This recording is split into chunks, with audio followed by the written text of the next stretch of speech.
This Gilas Pilipinas team is one of the most bizarre teams I've seen as of late. As weird as it sounds kasi, pero sila yung Gilas team na basketball lang talaga. Before this tournament, we didn't really hear any controversy. They were just there to play basketball. And that's great kasi in terms of playing basketball, better sila than the previous program. Pero after this tournament, meron mga questions na nagsisimulang mag-raise or mag-surface mula sa Gilas fans. Pero pwede ba tayong mag-usap ng masinsinan? And I am not doing this, to stir drama or anything. Bukol ang puso ko dito sa conversation na to. Genuinely, I am asking this question, even to myself. Kasi gusto ko rin namang malaman. Nasa tamang landas ba talaga ang Gilas Pilipinas program? Are they quietly building something great? Or baka naman they're slowly becoming like the last program that we had? Gusto kong i-explore yung questions na yon. So let's have an open mind and pag-usapan natin. Let's talk about it. This video, i-cover natin ng buong FIBA Asia Cup stint or campaign ng Gilas Pilipinas, and by the end of the video, i-assess natin, pag-usapan natin ng mabuti kung ano ang ibig sabihin ng lahat ng yon at kung ano ang future or kung ano ang itsura ng mga susunod after nito. Yeah.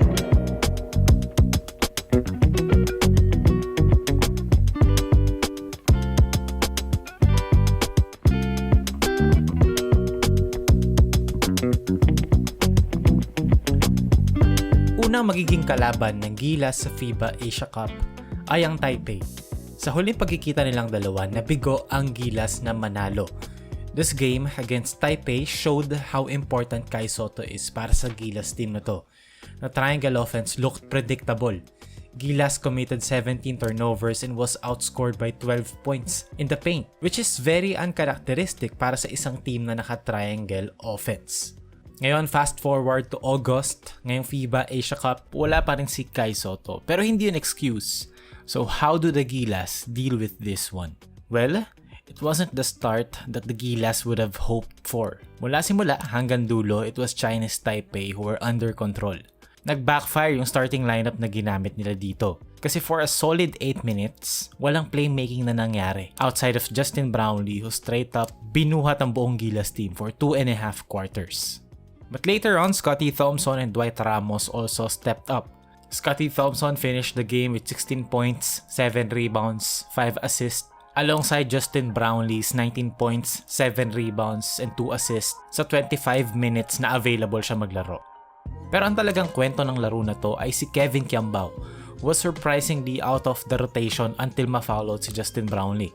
Yet, KQ still led all locals in scoring with 17 points.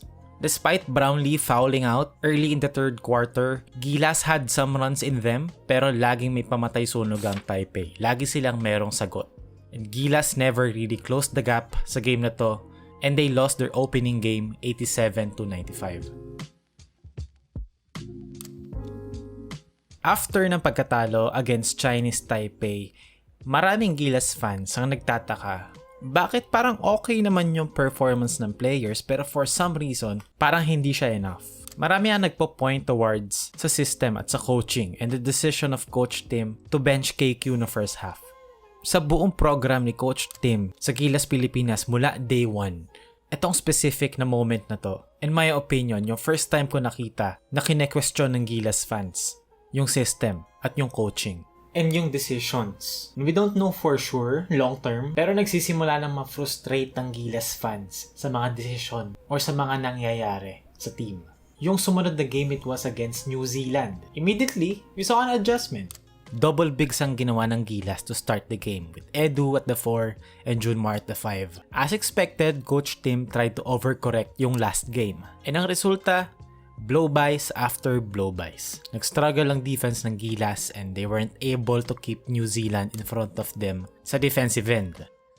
Another thing to note here, after an impressive second half from Kevin Kiambao against Chinese Taipei, sa game against New Zealand, KQ only played 9 minutes. Maraming fans ang nagtataka kung bakit. KQ looked like one of the better local options para sa team, pero still hindi siya yung unang player off the bench and 9 minutes lang ang nilaro. Si Carl Tamayo naman had some defensive mistakes, pero yung big run ng Gilas ng third quarter, siya yung 5 sa loob. And then si AJ Edu, despite not scoring, he was a very solid shot blocker sa game na to. So yung young players ng Gilas, nagpe-perform naman sila eh. It's just that, Most of them, outside of Dwight Ramos and maybe AJ Edu, most of them maiksi ang leash. This FIBA Asia Cup, hindi naman seryoso talaga karamihan ng teams. The last Asian team na nanalo sa tournament na to, 2015 pa, bago i-absorb ang Australia at New Zealand. That is also why ang FIBA Asia Cup ngayon walang epekto sa World Cup qualifiers. That is also why most teams dito developmental team ang pinadala. At yan yung frustration ng karamihan na fans. Hindi about sa panalo ba or talo. Gusto ng fans makita na makapaglaro yung young core ng team. Kasi the goal is 2028. And if kung talagang long-term ang plano, bakit hindi hinahayaan yung mga young players na maglaro, magkamali at matuto sa loob ng court? As much as I hate to say this, pero 'di ba kailangan yung learning experience, especially sa mga young players, sa ganitong klaseng level of competition. Next game was against Iraq.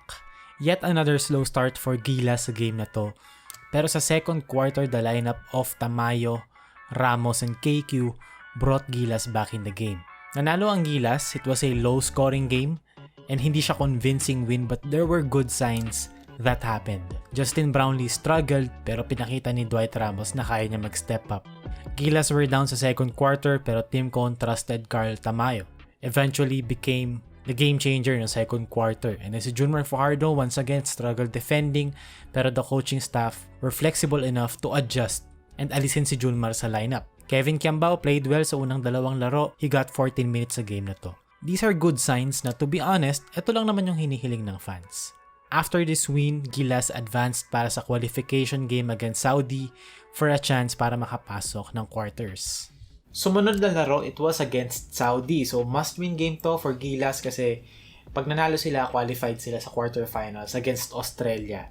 And for the first time this tournament, nagkaroon ng strong start ng Gilas Pilipinas. Mahahabol ulit doon ng Saudi kasi nag-persist ang Gilas Pilipinas na mag-stick sa coverage nila defensively na yung drop defense sa pick and roll. They decided na hindi sila mag-a-adjust hanggang sa pinaka last possession or sa mga last few possessions. And that gave Saudi ammunition to be in the game or even be in the position to win this game. And sorry, ibe-break ko yung fourth wall ng saglit, pero I would honestly love to add a montage here ng rally ng Gilas Pilipinas late in the fourth quarter and sa overtime, pero strict kasi yung copyright rules ng FIBA, so hindi ko siya pwedeng gawin sa video na to unlike sa other videos sa channel na to. Pero kikwento ko na lang, Gilas were down 2 to 3 possessions with less than 2 minutes remaining sa game. Justin Brownlee showed yet again kung bakit siya ang GOAT ng Gilas Pilipinas. Yung mga ganitong klaseng performances from Justin Brownlee, ito yung mga bagay na hindi mo na ma-analyze, papanoorin mo na lang, maaalala mo, and mapapawaw ka na lang talaga kasi literally hindi mo siya ma-explain. Sabi nga sa Breaking Bad, he can't keep getting away with this. And for Justin Brownlee, it seems like it will continue to happen as long as naglalaro siya ng basketball. And pagdating ng overtime, nag-step up naman si Kevin Kiambao and si AJ Edu to help Gilas Pilipinas seal the deal and get the victory against Saudi. Pagdating ng quarterfinals, it was against Australia. To be honest, I didn't think a lot of fans expected Gilas to win this one. It's Australia. Australia, an Asian powerhouse team, I guess. Honestly, throughout the game, hindi naman masagwa performance ng Gilas. They just had yet another slow start na kapag dehado ka kasi in the first place, diba, that's the last thing that you want to do. Maging down 10 or even 20 the first quarter. Pero after 40 minutes of Australia dominating Gilas, dito na natapos ang kampanya ng Gilas sa FIBA Asia Cup. As of recording this, hindi pa rin tapos ang tournament, pero once again, for the third straight time, FIBA Asia, since 2017, mukhang Australia na naman ang favorites para manalo ng FIBA Asia Cup.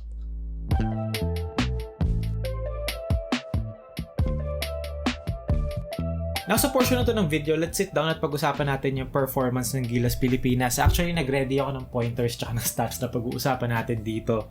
And ang pinakaunang-unang nakalagay dito, Gilas played a total of 5 games. So, 3 sa group phase, isa for qualification for quarterfinals at isa sa quarterfinals kontra sa Australia. Just finished yung laro na yun. So, if you think about it, Gilas, they won 2 out of 3. It was against Iraq tsaka Saudi. And if we really look at it in this way, na medyo biased and medyo crooked, to be honest, ang Asian team lang na tumalo sa Gilas Pilipinas, kung FIBA Asia ang usapan natin, ang kaisa-isang Asian team na tumalo sa Gilas Pilipinas, Chinese Taipei. And that game, like talo pero could have won. Alam mo yun, kung una pa lang, ginamit na si KQ, una pa lang, nag-step up na ibang players, hindi na kagad pinilit ni Coach Tim yung gusto niyang gawin, they probably, would have won that game at iba yung trajectory nila. Kasi pag panalo ka doon, tapos mananalo ka against Iraq, tapos matatalo against New Zealand, probably, iba yung trajectory. Kumbaga, hindi ka maglalaro the same way or yung set of games nila ngayon compared kapag nanalo sila sa Chinese Taipei. Pero tapos na yon. So, ang gusto ko lang point out na kaisa-isang Asian team na tumalo lang sa Gilas, Chinese Taipei, na, winnable game pa. So, it's not that bad. It's not good, pero it's not that bad. Hindi naman ganun kasama. Like, yes, they could have played better overall this tournament. Pero, ayoko magbigay ng excuse, pero there were some good things din naman that happened sa tournament na to. And yun din yung gusto kong sabihin pala, na we should learn as fans na hindi laging, one-sided lang or black or white lang yung opinion natin. We can say na yes, hindi maganda yung run nila this tournament, or we could say na they didn't perform quite up to the standard na kung ano yung before this. Iba rin naman yung set of players na available. And we could say na yes, hindi particularly good overall yung kampanya nila this FIBA Asia Cup. Pero there were some good things na nangyari. And pwede mong sabihin yon na yes, hindi good overall, pero may good things na nangyari. Na sinulat ko rito, first of all, unang good, it was good to see Kevin Kiambao play like this. So basically, for Gilas kasi, diba, ang solid na sa Gilas Pilipinas in terms of their young core, Kai Soto, tsaka si Dwight Ramos, si Mr. Consistent. So ngayong wala si Kai, players had to step up. And it was good to see Kevin Kiambao, take that next step. Kumbaga kasi yung young players ng Gilas, like kumari si Edu, si KQ, si Dwight, si Kai, si Carl Tamayo. Yung mga players na yun, si Dwight Ramos, core na talaga siya. Si Kai Soto, sa kanya nga nakaikot yung system. Now, it was nice to see Kevin Kiambao and AJ Edu take that next step also. Kumbaga, na sila important players na sila. Hindi sila yung sinama lang doon para hindi magwala yung Gilas fans. Dahil bakit? Ganito, walang young players. Bakit puro PBA? Bulok talaga PBA. Alam mo, hindi sila yung siningit lang doon para masabi na may growth, pero hindi rin naman gagamitin. Pero this time, we actually saw AJ Edu, play 38 minutes nga against Saudi. Kevin Kiambao, 31 minutes against Saudi din. Also, siya rin yung isa sa mga reliable players against Australia. So, it was good to see Kevin Kiambao take that next step. So, kumbaga, nandun na siya sa step or nandun na siya sa phase na malapit na rin siya maging reliable player for Gilas Pilipinas, na hindi na siya tinitignan lang for development. Kasi he developed already. Yes, may i-improve pa, marami pa. Pero, nandun na siya sa liga or sa step na yon na is way better than, other players sa team. So, that's good. In terms of the bad naman, kasi after ko nang masabi na KQ and AJ Edu, diba, parang, na sila young player sila, pero important na rin sila. So, pagdating naman sa bad, overall, the team shot 41.8% from the field overall. That's very bad considering na tong team na to, hindi naman sa bulok. So, tong team na to, guys, triangle offense fan ako. Like, alam niyo yun.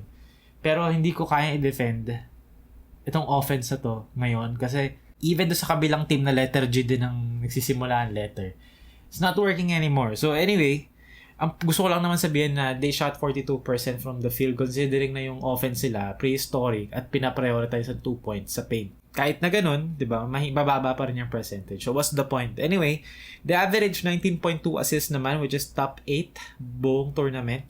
Average, pero if you think about it, mabagal naman kasi yung pace ng Gilas Pilipinas. So, hindi rin sila ganung mataas for field goals. So, mababa din yung assist. Hindi rin naman lang shoot open threes nila. Pero ang gusto ko talaga i-point out dito ay yung 30.1% nila sa 3 points. Buong tournament, 11 sila sa 3-point percentage. Which is a concern kasi wala na nga si Kai diba? Saan ka kukuha ng points kung wala si Kai Soto? Dapat, diba, sa perimeter or dribble drive. And ironically, yung dribble drive na yun, most of their possessions na nag-spread ball screen sila at nakakuha sila ng paint touch, doon sila nakakuha ng easier baskets. And ironically, hindi ako nagjo-joke. Yan yung, kumbaga, gumawa kasi ako ng recap every game sa Bakits channel. And napansin kong tema, every time na nakakakuha sila ng paint touch off the dribble, doon sila nakakuha ng easy points. Anyway, ayun, 3-point shooting. So, let's add shooters. Meron naman mga shooters na available or pwedeng kunin kung i-leave natin yung politics aside. Pero, yeah, that's a thing to improve. Especially pagbalik ni Kai. Di ba? Mas kailangan ng spacing kasi one trick pony na nga ngayon eh. Pag bumalik si Kai, di ba, magiging siguro magkakaroon ng another layer. Pero it's still not enough, di ba, to be competitive sa mataas na level. Especially kung gusto nating talunin yung Australia at New Zealand na gine-gentrify ang FIBA Asia kagaya ng ginagawa nila sa Siargao. Anyway, so pag-usapan natin yung kumbaga yung path forward. So at this point, nilagay ko rito, verbatim. At this point, we have to accept na matigas talaga ulo ni Coach Tim. And we're not going to see major changes anytime soon. That's true. Ba't ako nag-a-agree sa sarili ko? Ako nagsulat nito. As long as siya ang masusunod, they're going to ride this one out. I saw an interview, nakita ko sa Reddit. Guys, aamin ako, offline ako. As of late, wala akong Twitter, nag-logout ako, wala akong Facebook, nag-upload lang ako ng video, pero hindi ko chine-check. Yung account ko dun, walang kahit na ano naka-follow. Occasionally, I check Reddit. Alam mo yun, to see lang ano yung sinasabi ng tao. Pero I don't really dive deep. So, nakita ko doon yung interview, Coach Tim, na parang magsistick sila sa plan. Kasi wala naman si Kai. So, let's see, pagbalik ni Kai, etc. Ganyan talaga attitude ni Coach Tim. So, ayun. Sinulat ko rito, considering na ganun, let's take that into account na matigas talaga ulo ni Coach Tim and we're not going to see a lot of changes anytime soon. So, ito yung mga feasible plans or feasible adjustments na naiisip ko bilang isang delusional Gilas fan.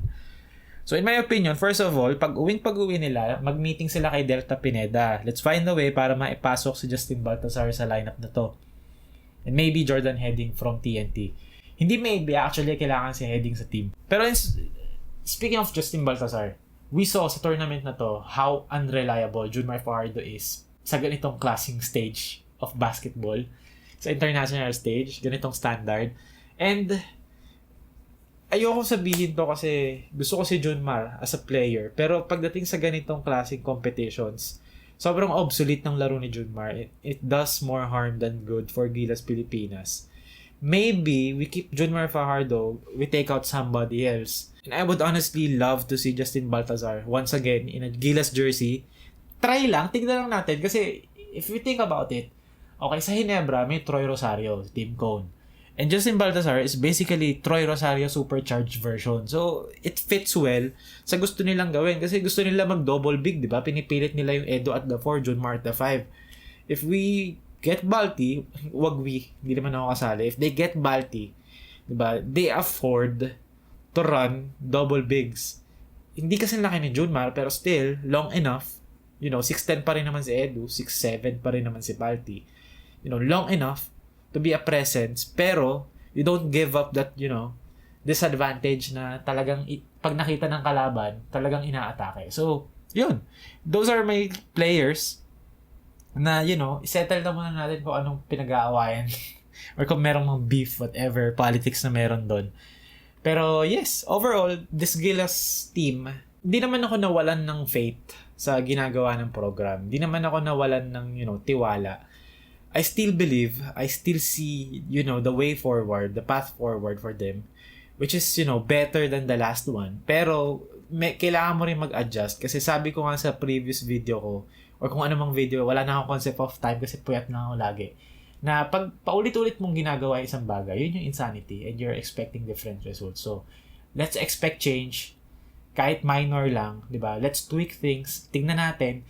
Huwag tayo maging kampante sa kung anong familiar sa atin at anong komportable sa atin. And maybe, di ba, we see an improvement. We see, tenfold. Kahit huwag naman tenfold na, improvement. But, konti-konti lang. We tweak it a little bit. Di ba, makita natin saan kulang. Tagdagan natin ng onte. Hindi naman kailangan overhaul. Basta flexible enough lang to change things and be open-minded for change. Yun lang naman.